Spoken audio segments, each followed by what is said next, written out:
আজি আমি সদৌ অসম গোৰ্খা ছাত্ৰ সন্থা গোলাঘাট জিলা সমিতিৰ এটি দল ইতিমধ্যে উমা চেত্ৰীৰ বাসগৃহত আহি উপস্থিত হৈছে।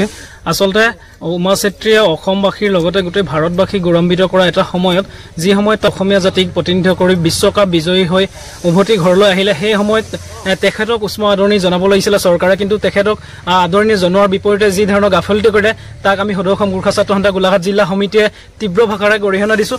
আচলতে আমাক অনুভৱ হৈছে যে চৰকাৰে এটা কথা ক'ব লাগিব, খেনুক দেখি ৰান্ধোবাহু, খেনুক দেখি দুৱাৰ মাৰো এনেধৰণৰ নীতি লৈছে নেকি?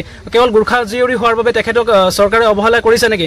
নে এগৰাকী মহিলা হোৱাৰ বাবে তেখেতক চৰকাৰে অৱহেলা কৰিছে? যোৱাকালি চাওক, আজি উমা চেত্ৰীয়ে কেৱল মাত্ৰ গোৰ্খা সম্প্ৰদায়ৰ বুলিয়ে নহয়, সমগ্ৰ তেখেতৰ প্ৰথম পৰিচয় তেখেত এগৰাকী অসমীয়া জীয়ৰী।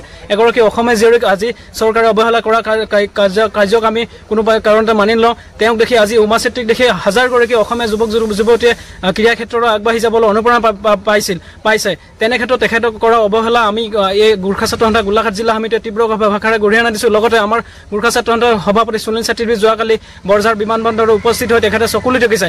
এই পৰ্যায়ে অসমৰ আহি পৰাটো অসম আৰু অসমীয়া জাতিৰ বাবে তীব্ৰ দুৰ্ভাগ্যজনক কথা বুলি আমি